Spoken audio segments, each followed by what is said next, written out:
Today, Cairo is one of the largest cities in the Middle East.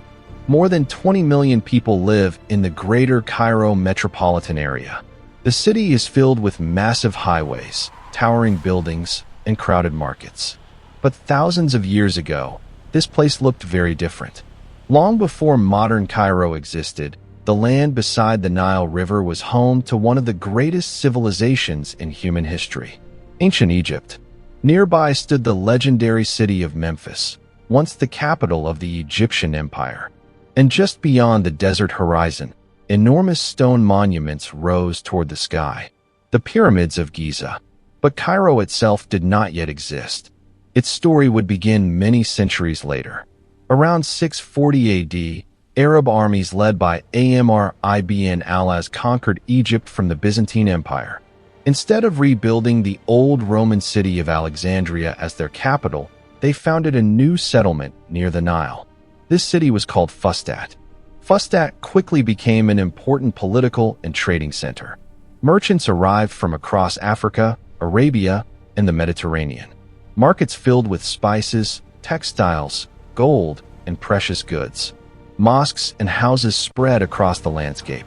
And at the center of the city stood the famous mosque of Amr ibn al-As, the first mosque built in Africa.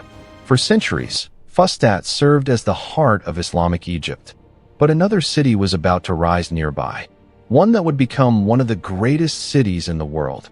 In 969 AD, a powerful Islamic dynasty known as the Fatimids conquered Egypt. They decided to build a new royal capital north of Fustat. This new city was called Al-Qahira, which means the victorious. Today we know it as Cairo. Unlike Fustat, Cairo was designed as a grand imperial city. It contained massive palaces, ceremonial squares, and fortified walls. The Fatimid rulers also built one of the most famous institutions in the Islamic world, Al-Azhar University.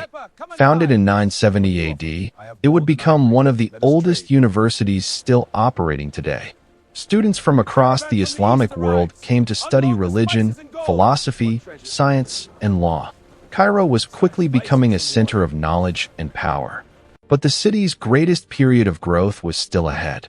In the late 12th century, a famous leader rose to power. His name was Saladin. Saladin defeated the Crusaders and unified Egypt and Syria under his rule. Understanding Cairo's strategic importance, he began transforming the city into a powerful fortress. One of his greatest projects was the construction of the Citadel of Cairo. This massive fortress overlooked the entire city and protected it from invasion. The citadel would remain the seat of Egyptian power for centuries.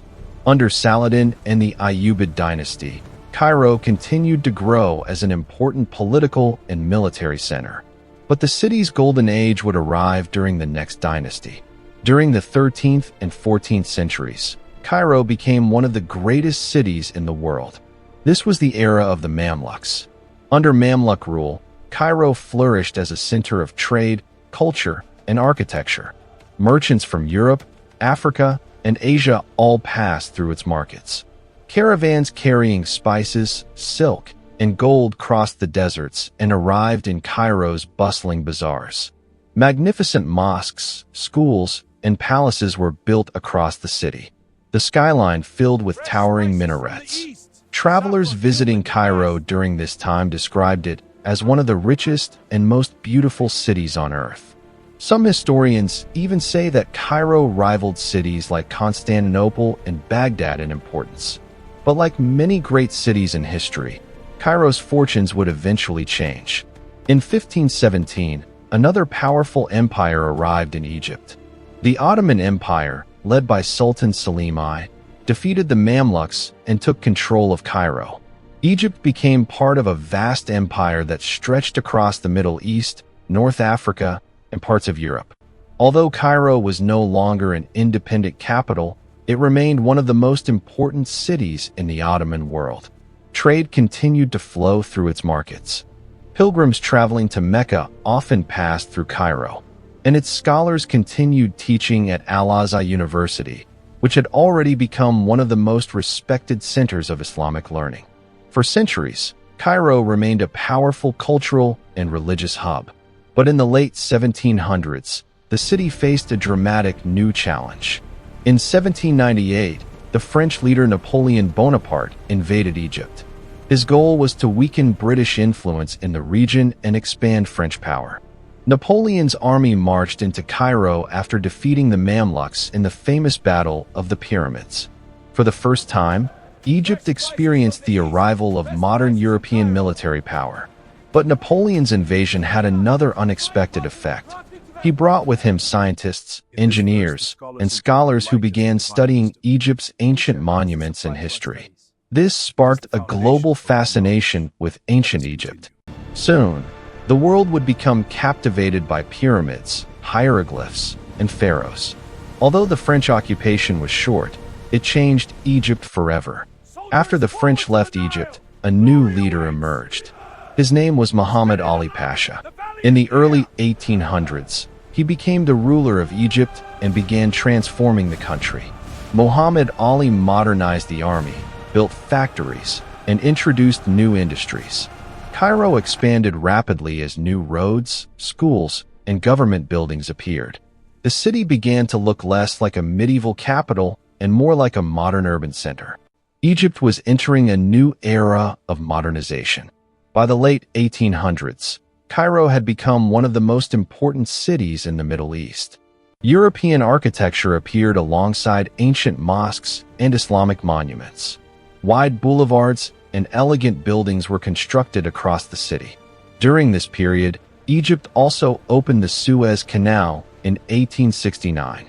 This dramatically increased global trade passing through the region. Cairo became a major cultural and economic center connecting Africa, Asia, and Europe. But Egypt soon fell under the influence of another empire. In 1882, Britain occupied Egypt and took control of its government. Although Cairo continued to grow and modernize, many Egyptians demanded independence. Nationalist movements began spreading across the country. Finally, in 1922, Egypt officially gained independence from Britain. Cairo became the capital of a newly sovereign nation. Over the following decades, the city's population expanded rapidly as people from across Egypt moved to the capital seeking opportunity. Today, Cairo is one of the largest cities in Africa and the Middle East. Its streets are filled with bustling markets, historic mosques, modern skyscrapers, and millions of residents going about their daily lives. The ancient Pyramids of Giza, built more than 4,500 years ago, still stand just outside the city. They remind us that this region has been at the center of human civilization for thousands of years. From the early settlement of Fustat, to the imperial capital of the Fatimids, to the bustling megacity we see today, Cairo has witnessed empires rise and fall.